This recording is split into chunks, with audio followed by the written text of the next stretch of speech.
ईटीनॉल स्वदेश पे कल की तैयारी में आपका स्वागत है। मैं हूं मनीष मेनुगिरी। अगले आधे घंटे में बताऊंगा भारतीय बाजार में आज क्या हुआ, कल के लिए कौन से बड़े ट्रिगर्स है, कौन से शेयर्स है, कौन से सेक्टर्स है जिस पे आपको नजर बना के चलनी चाहिए। इसके अलावा दर्शकों के तमाम सवालों के हम जवाब भी देंगे। तो शो चूंकि आपका है तो आप अपने सवाल पूछिए और हमारे जो जानकार जुड़ेंगे वो आपकी मदद करेंगे, वो आपकी मदद के लिए ही जुड़ते हैं।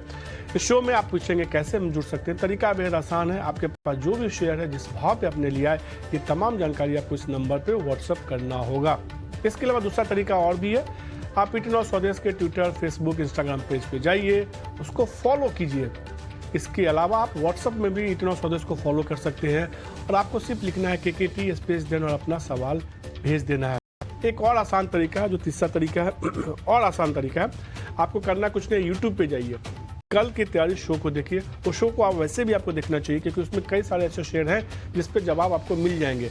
वहाँ कमेंट बॉक्स में आप अपने सवाल भेज सकते हैं और आज मैं फटाफट अंदाज में तमाम इन सवालों को लूँगा जो आप लोगों ने यूट्यूब पे कमेंट बॉक्स में भेजे हैं। इन सवालों को लूँगा और जानकार समझने की कोशिश करूँगा क्या करना चाहिए, क्योंकि हम देख रहे हैं कि बाजार में एक शानदार रैली देखने को मिली। आज भी हमने देखा कि बाजार में एक बड़ी तेज़ी देखने को मिली। निफ्टी में देखिए करीब 1.5% के आसपास की मजबूती देखने को मिली। 47,000 निफ्टी की अगर बात करें तो करीब हमने देखा कि आज का हाई 21,210 का बनाया इंट्राडे में। फिर हमने देखा कि लो जो था 21,074 का था, यानी कि 21,000 के ऊपर खुला निफ्टी और लगातार मजबूती के साथ कारोबार करता हुआ दिखा। एक अच्छी मजबूती कह सकते हैं कि निफ्टी में आज के ट्रेड में देखने को मिली। बैंक निफ्टी देखिए, वहाँ भी एक अच्छी मजबूती देखने को मिली, वो भी दिन के ऊपर स्तर के आसपास ही बंद हुआ। Mid cap small cap index देखिए, वहाँ भी एक अच्छी खरीदारी देखने को मिली। आज के ट्रेड में तमाम सेक्टर्स थे सभी जिसमें खरीदारी थी। खासतौर पे कहीं ना कहीं तेजी को लीड किया IT स्टॉक्स ने। IT इंडेक्स देखिए, सबसे बड़ी तेजी देखने को मिली IT इंडेक्स में। और IT इंडेक्स के तमाम निफ्टी IT के जो 12 शेयरों का कंपोजिशन है उसमें 12 के 12 शेयरों में खरीदारी देखने को मिली। क्या लार्ज कैप, क्या मिड कैप, क्या स्मॉल कैप। TCS, इन्फोसिस जैसे स्टॉक्स देखिए लार्ज कैप में बड़ी तेजी दिखा रहे थे, तो कुछ स्टॉक्स LT जैसे स्टॉक देखिए तेजी देखने के लिए। कोफोर्स देखिए, साइंट देखिए, इन तमाम सोनाटा सॉफ्टवेयर जैसे स्मॉल कैप स्टॉक्स देखिए, वहाँ खरीदारी देखने को मिली। तो IT स्टॉक्स ने कहीं ना कहीं बाजार की पूरी तेजी को लीड किया, निफ्टी को मजबूती दिया। बैंकिंग स्टॉक्स में देखिए, अब निफ्टी बैंक की अगर मैं बात करूँ तो HDFC bank, ICICI bank, Kotak, जो हेवी वेट बैंकिंग स्टॉक्स हैं उसमें खरीदारी देखने को मिली। उसके दम पे जो है हम बैंकिंग स्टॉक्स में हमने मजबूती देखी। खासतौर पर हेवी वेट ICICI बैंक देखी करीब 2% की मजबूती। बैंकिंग स्टॉक्स में आज के ट्रेड में भी एक अच्छी मजबूती देखने को मिली। एक और सेक्टर फिर अपने जानकारों के पास चलेंगे। रियल्टी इंडेक्स देखिए, यहाँ भी एक अच्छी मजबूती देखने को मिली। शोभा देखिए, DLF देखिए, गोदरेज प्रॉपर्टीज देखिए, स्टेट्स देखिए, सब में एक अच्छी खरीदारी देखने को मिली और इसके दम पे बाजार में तेजी थी। अब चलते हैं अपने जानकारों के पास और समझने की कोशिश करते हैं कि यहाँ से बाजार में आपको क्या करना चाहिए। हमारे पास कुणाल परार जुड़ चुके हैं और विवेक कारवा जुड़े हैं। आप दोनों का शुक्रिया और नमस्कार। विवेक, जो 12:30 की लाइन थी, तेजी है, तेजी जारी रहेगी, दिन के ऊपर स्तर के आसपास बंद हुए, तेजी अभी भी है ना? मनीष, देखिए, अभी सब कुछ पॉजिटिव है। इनफैक्ट सेंटीमेंट जो बोलते हैं, और फाइनली एफआईआईज को भी लग रहा है कि लेना चाहिए। अ, ठीक है, लॉन्ग टर्म में तो मैं बहुत बुलिश हूँ और मुझे लगता है कि यहाँ से वो काफी तेजी आएगी बाजारों में पोस्ट इलेक्शन। लेकिन थोड़ा सा यहाँ पे हमको सावधान भी रहना पड़ेगा इन लेवल्स पे, क्योंकि आज के दिन देखिए निफ्टी का EPS रहेगा करीबन 920 950। तो अगर उस मेजरमेंट से आप देखो तो आज पी चल रहा है करीबन 23। हिस्टोरिकल पी जो एवरेज पी रहता था निफ्टी का वो करीबन रहता था 17-18। अब न्यू नॉर्मल जो कहते हैं वो हो गया करीबन 20-21। तो अगर 20-21 भी ले लो ऑन द हायर साइड, तो ऊंचे के मतलब फिर भी आपको दिखेगा कि 23 थोड़ा सा स्ट्रेस्ड लग रहा है बाजार। मतलब 20,000 में बाजार बहुत फेयर वैल्यू पे है और 21 के ऊपर थोड़ा सा स्ट्रेस लगता है। तो इसका मतलब ये नहीं है कि मैं करेक्शन आएगा करके बोल रहा हूँ, लेकिन हाँ, सावधानी से जहां पे आपको लगता है कि काफी स्टॉक्स भाग चुके हैं, उन पे आपको मुनाफा घर लेके जाना चाहिए। और इस बाजार में भी आपको वैल्यूएशन वाइज सस्ते स्टॉक्स भी काफी अवेलेबल है। इनफैक्ट लार्ज कैप स्पेस में सबसे ज्यादा अवेलेबल है, तो उन पे आपको नजर रखनी चाहिए। तो इस तरीके से ही आप कमा पाओगे। तो ओवरऑल खाली इंडेक्स देखो तो मैं बहुत थोड़ा सा मतलब ये डाइजी सिचुएशन जो बोलते हैं ना वैसा है, लेकिन ओवरऑल आपको स्टॉक स्पेसिफिक रहना पड़ेगा। और स्ट्रेंथ बाजार में तो है, और मुझे लगता है कि 24 का इलेक्शन के बाद और भी स्ट्रेंथ इसमें देखने को मिलेगी। मतलब अच्छी बात यह है कि चल विवेक सर, कभी कभी जो है ना PE को थोड़े समय के बोलना चाहिए। मान लेते हैं कि चलिए बाजार को कहीं ना कुछ चीज़ों का प्रीमियम मिल रहा है, उसकी वजह से तेज़ी देखने को मिल रही है, लेकिन जैसा कि विवेक सर ने कहा भी कि हाँ कुछ अच्छे स्टॉक्स है वैल्यूएशन वाइज जो सस्ते हैं हेवी वेट में, और उस पर नज़र बना के चलनी चाहिए। वो बताने के लिए खुद विवेक जी हैं तो बताएंगे भी। कुणाल, जल्दी से लेवल बता दीजिए जहाँ पर हमको नज़र रखनी चाहिए अब। वेल, निफ्टी बैंक निफ्टी की बात कर लेते हैं। निफ्टी में अभी 21,182 का लेवल अभी है। अगर मैं लेवल की बात करूँ, सपोर्ट की बात करूँ, जो सपोर्ट अभी फिलहाल हमें ध्यान में रखना चाहिए, वो सपोर्ट अभी हमारा सर आ रहा है अदानी टोटल 20,800। अगर ये लेवल ब्रेक होता है तो टाइमिंग में हमें एक करेक्शन देखने को मिल सकता है 20,800। और ऊपर के लेवल की बात करूँ तो फ्लैग फॉर्मेशन का ब्रेकआउट आज दिया हुआ है, वो भी गैप ओपनिंग के साथ। लाइकली चांसेस है फर्दर अपसाइड की मोमेंटम देखने को मिल सकती है। ऊपर में 21,400 21,600 के लेवल है जो बैंक निफ्टी दिखा सकते हैं। नीचे 20,800 का एक अच्छा खासा सपोर्ट है। बैंक निफ्टी स्पॉट की बात कर लेते हैं। बैंक निफ्टी स्पॉट में भी आज गैप ओपनिंग होते हुए देखने को मिला है। यहाँ पे जो सपोर्ट फिलहाल देखने को मिल रहा है वो सपोर्ट यहाँ पे आ रहा है 47,100। एंड ऊपर के लेवल की बात करूँ तो तकरीबन 48,500 49,000 तक के लेवल बैंक निफ्टी में हमें देखने को मिल सकते हैं। राय आते हुए सीधे तौर पे निफ्टी और बैंक निफ्टी पे। अब विवेक सर, कुणाल, आप दोनों से एक निवेदन होगा, चूंकि 41 हो चुका है और मैं चाह रहा हूं कि फटाफट जो है ना अगले 10 मिनट में 15 सवाल लूँ। बहुत सवाल आए हैं और विवेक सर अगर आए हैं तो मैं तो ज़्यादा से ज़्यादा सवाल का जवाब लूँगा। शुरुआत दिनेश कुमार के साथ करते हैं। SBI पर उन्होंने सवाल पूछा है, उनका राय है कि क्या करना चाहिए। 1000 शेयर के पोर्टफोलियो में 619 रुपये के भाव पे 4,000 का प्रॉफिट। विवेक सर क्या राय होगी SBI? SBI रखिए, और मुझे लगता है कि ये 800 रुपए का स्टॉक होना चाहिए। और अभी थोड़ी देर पहले बात कर रहे थे कि जो लार्ज कैप है उसमें काफी अंडर वैल्यूएशन अभी भी चल रहा है, तो SBI मुझे सस्ते स्टॉक्स में दिखता है, तो आपको पक्का इसको होल्ड करना चाहिए। ये एक ऐसा शेयर है जिसको पहले भी जो है विवेक ने रिकमेंड किया है कि इसको खरीदारी करके चलिए। 800 रुपये तक का लक्ष्य देखने को मिल सकता है, होल्ड कीजिए। रीता राय का सवाल है IOC पे 33 शेयर के पास है 116 रुपये के भाव पे। OMC स्टॉक्स पे हमने देखा था विधानसभा चुनाव के बाद बड़ी रैली देखने को मिली थी। क्या राय होगी कुणाल शेयर पे?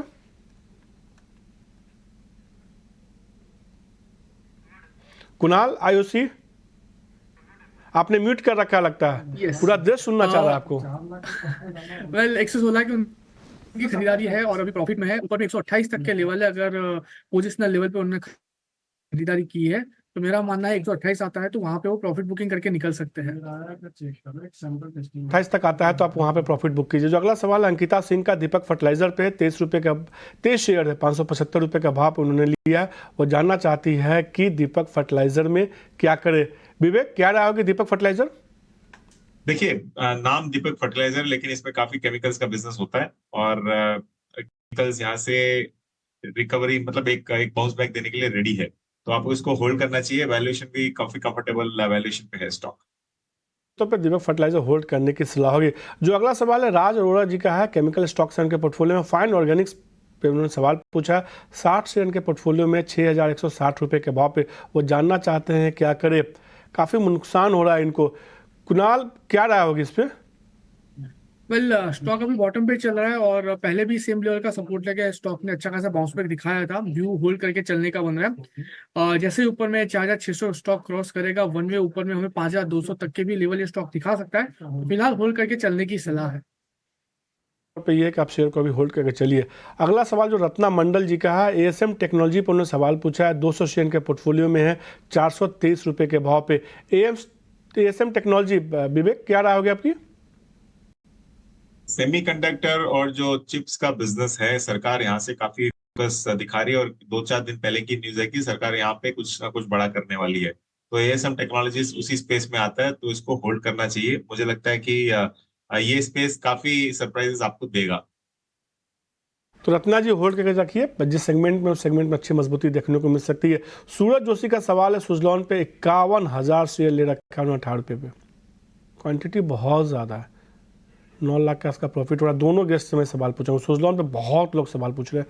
विवेक, सबसे पहले आपकी क्या राय है सुजलॉन पे?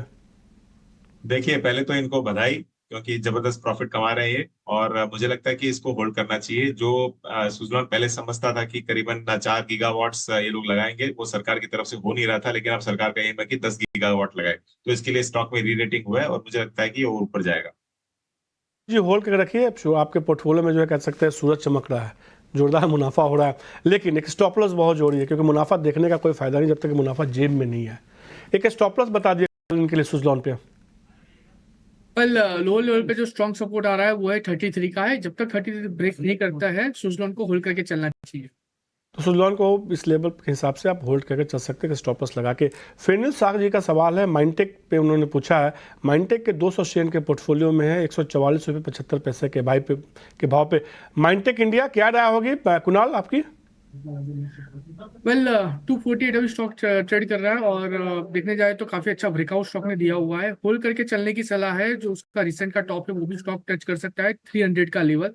तो फिलहाल होल्ड करके चलिए। एक अच्छी खासी momentum up to level 300 stock दिखा सकता है। आते हुए सीधे तौर पे अब अगला जो सवाल है अनिल गिरी जी का है। महीना फाइनेंशियल पे 200 शेयर के पोर्टफोलियो में 299 रुपये के भाव पे आज भी हमने एक अच्छी मजबूती देखी शेयर में। क्या राय होगी महीना फाइनेंशियल पे विवेक आपकी? देखिए, इसको होल्ड कीजिए आप, क्योंकि जो अब सीजन चालू हो रहा है, मतलब पोस्ट मॉनसून, पोस्ट अब यहाँ से मुझे लगता है कि इसका फोकस काफी रूरल साइड में चला गया है कंपनी का, और वहां पे स्पेस अच्छा कर रहा है। तो स्ट्रांग कंपनी है, लॉन्गर टर्म में अच्छा ही करेगा, शॉर्ट टर्म में थोड़ा सा स्टैग्नेंट रह सकता है। तो ये रहा आते हुए। एक और सवाल लेते हैं फटाफट। सोनल चौहान का सवाल है, ओलेक्ट्रा ग्रीन टेक पे 100 शेयर के पोर्टफोलियो में 1360 रुपये के भाव पे लगातार हमने बड़ी तेजी देखी है इस सेक्टर में। ओलेक्ट्रा ग्रीन टेक को लेकर क्या राय होगी आपकी विवेक?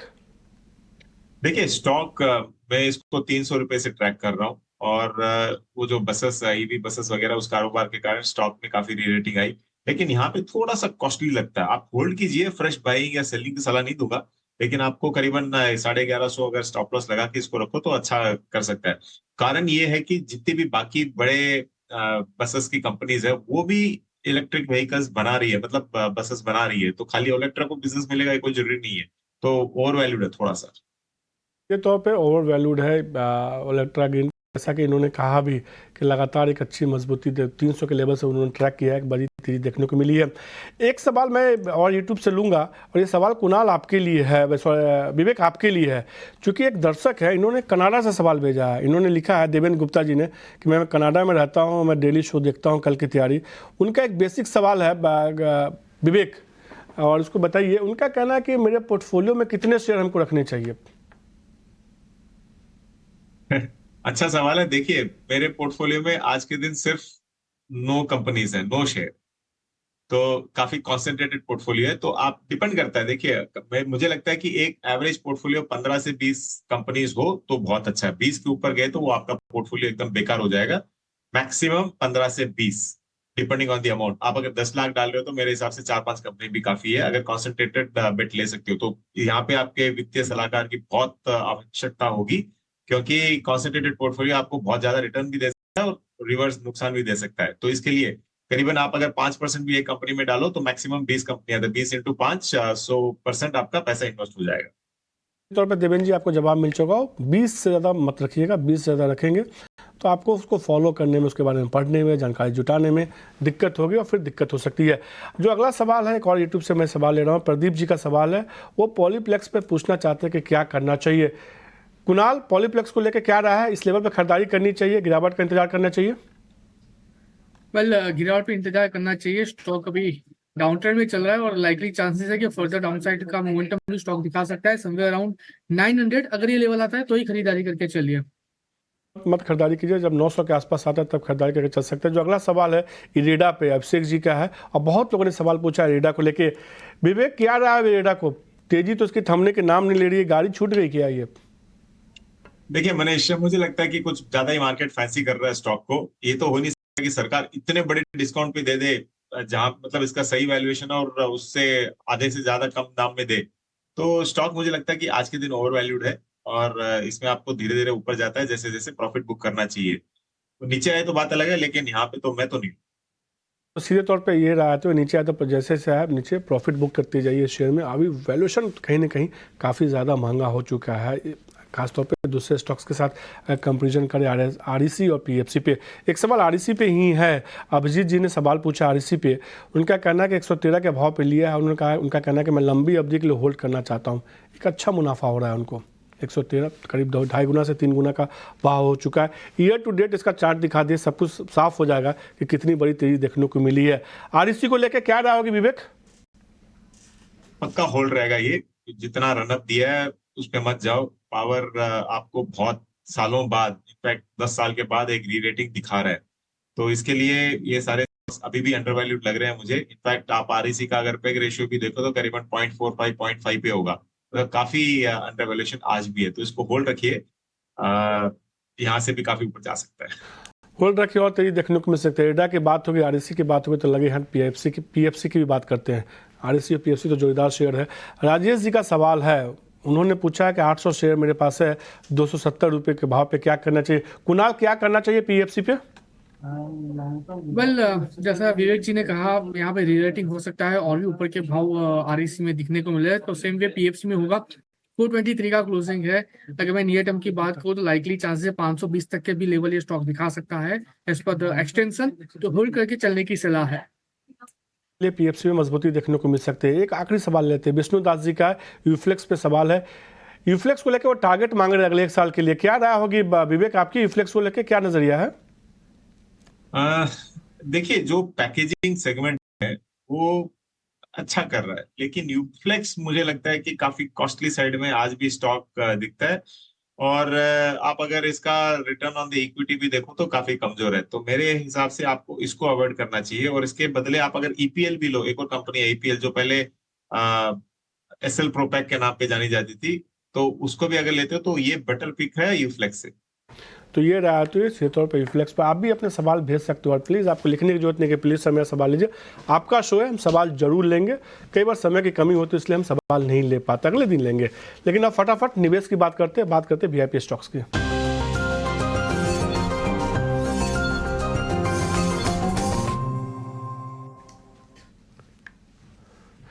विवेक सर, वीआईपी स्टॉक्स आपके ऊपर जिम्मेदारी, दबाव, चुनौती सब बढ़ती जा रही है। मनीष, अभी इनफैक्ट आज सुबह जो एक और शो में हम लोग बात कर रहे थे, मैं उसी को रिपीट करना चाहूंगा, क्योंकि जैसे मैंने कहा पोर्टफोलियो में खाली 9 कंपनीज है, तो हर बार शो में नई कंपनीज नहीं आएगी।